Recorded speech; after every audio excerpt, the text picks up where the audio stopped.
Мына болсо табигый материалдар менен жасалган. Бул жерде кеминде эле бир 20-30 бактын породанын өсүмдүктөрдүн түрлөрү бар да.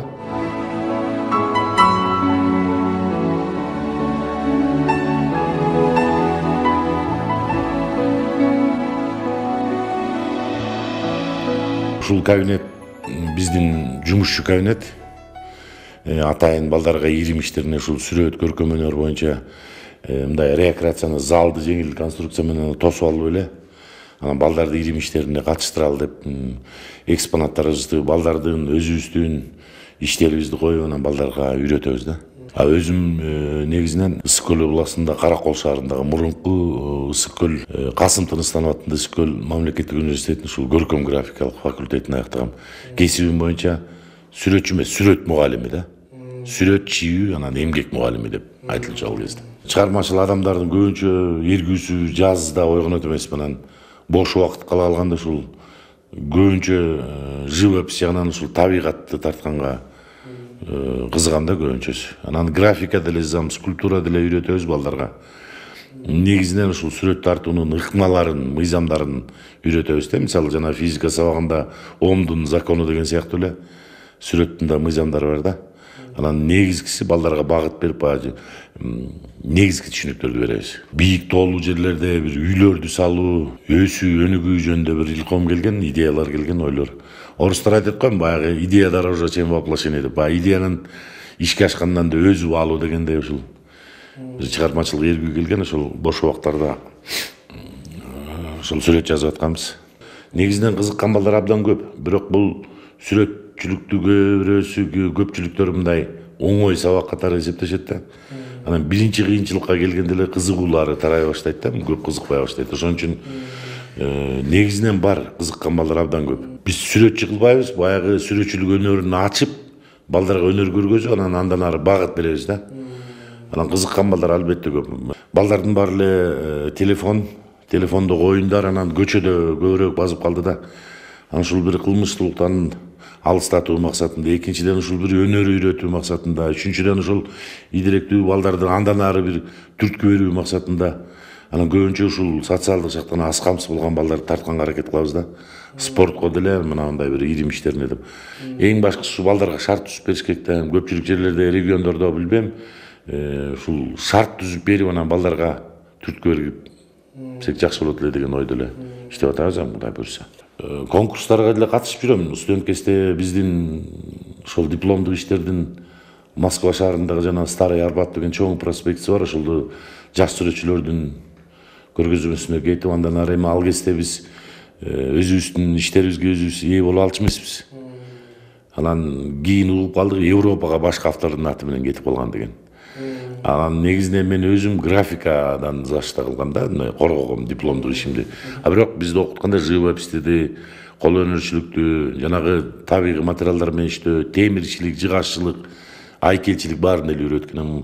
Кудайга шүгүр балдарды үйрөтүп келатабыз. Ошо биз үйрөткөн балдар убагында республикадан гран-прини чоң байгелер жеңип алган. Бүгүнкү күндө деле эл аралык деңгээлдеги байгелерди жеңип алып жүрүшөт, Кудай буйрса жакшы. Анан кызыгуулар көп. Окуу кабинетибиз кана кичине тартык кылып калат. Биз жумасын 2 жолу өтөбүз.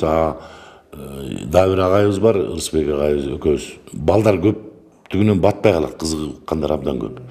Чыгармачыл адамдардын бул эргүү деги эле чыгармага берилүү бул оору да.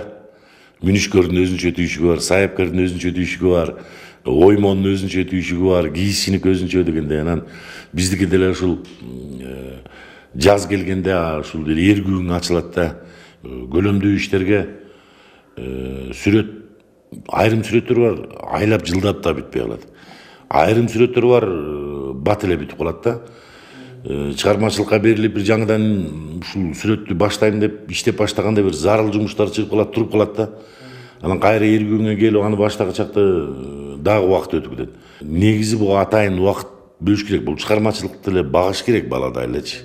Муну таштап койсоң калай берет. Колго алыш керек да, колдон келсе таштабаш керек. Себеби муну окуп үйрөнгөндөн кийин эми биздин негизги максат өзүңдүн баягы жан дүйнөң үчүн, өзүңдүн бир рахат алыш үчүн. Анан эң негизгиси ушу балдарга үйрөтүп жетишип калыш керек да балдарга. Себеби сонун талантты ачылбай аткан балдар бар. Ушундай таланттуу балдар бар. кичинекей гана бир мугалимдин кеңеши же болбосо түрткүсү же багыты керек болуп калат да. Анан эми биз баягы педагогика жаатында мектепте болгондон кийин ушул балдарды көбүрөөк камтыганга аракет кылабыз. Ошондой балдарды издеп калабыз кээде. Анан конкурстарга катыштырабыз. Албетте баланын кызыгуусу да чоң роль ойнойт да. Атайын ушу жанагы табигатка бир жаратылыштын койнуна чыгасың да, поход деп коебуз го. Эс алууга чыкканда коллектив менен чыгасың, үй бүлөң менен, туугандар менен чыкканда сөзсүз түрдө этюдникти алып алып ошол жерден бир кичинекей этюд жаза калабыз. Эми этюд бул кыска мүнөттөгү жумуш. Негизи чоң чыгармачылык ишке бул түрткү берүүчү нерсе да, материал болуп эсептелинет. Анан биздин табигат негизи эле нарын жергесинин табигаты суктанбай коюуга болбойт да. Анан эми аны фотоаппаратка тартып калган башка, могу кол менен тартып калган такыр башка нерсе да. Эми жаратылышка бир эс алайын деп барасың, албетте мен үчүн эс алуу бул сүрөт тартуу. Өзүнчө бир адреналин, өзүнчө бир эргүү, өзүнчө бир жан дүйнөгө тынчтык дегендей. Анан эми мына бул болсо өзүмдүн май боектор деп коебуз жана масло. Биздин эле салкын төргө барганда ушул жаза калган иштер, мына бул көл жээкте жазылган иштер. Ысык күндөгү талаш тартыш деген сүрөт да. Бул жерде электр зымындагы чымчыктардын талаш тартышы. Бул жерде дагы бир экөөнүн талаш тартышы. Бул эми мындай да, бул сүрөт эстетикалык жагынан ачыла берет. Кандай айтсаң, бирок баягы замысыл деп коебуз, бир оюңдун өзүңдүн бир максатың болуш керек да. Анан негизги максат мына бул цивилизация келе атат да, мына бүгүнкү күндө жаңы үйлөр салынып атат. Мына эски үйлөр менен жаңы курулуп келаткан нерселердин талаш тартышы, ысык күндөгү. Мына туш менен ушул теманы ачып бергенге аракет кылгам да, мына бул жерде. Мына Зымбарагайдын түбүндөгү абышкалардын, достордун, мына бул жерде кичинекей балдардын талаш тартышы, атчан кетип бараткан балдардын тартышы, чымчыктардын талаш тартышы дегендей. Булар болсо силуэт деп коебуз. Силуэт өнөрү эми бул бизде анча популярдуу эмес, бирок Россияда Москва шаарында сенин өзүңдүн картинаңды, өзүңдүн караныңды кайчы менен силуэттен кесип берип коет. Ошол силуэт өнөрүн дагы балдарга үйрөтөлү деген максатта мына буларды мисал катарында койгомуз. Мына болсо табигый материалдар менен жасалган. Бул жерде кеминде эле бир 20-30 бактын породанын өсүмдүктөрдүн түрлөрү бар да. Теректин жалбырагы бар, карагат бар, уйбеде бар, жөнөкөй эле көчөдөгү ото чөптөр.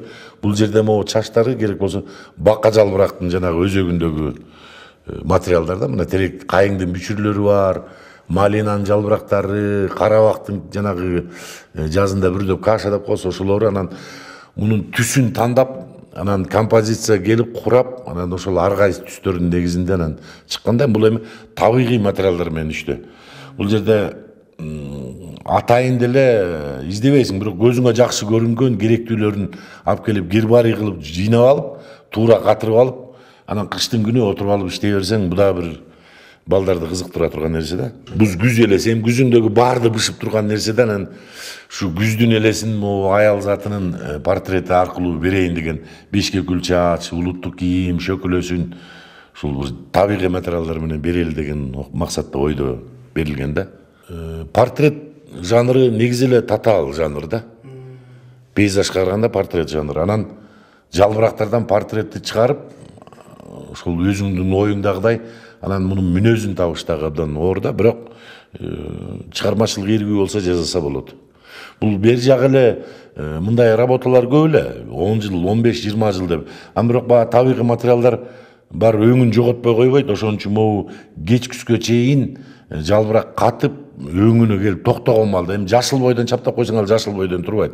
Ошон үчүн ошол күзүндө жалбырак түшкөн маалда таап туруп, анан ошондон анан табыш керек да. То есть ошол материалдар менен иштеш керек. Чыгармачылыкты багыш керек, чыгармачылык менен оруш керек, чыгармачылык менен иштеш керек.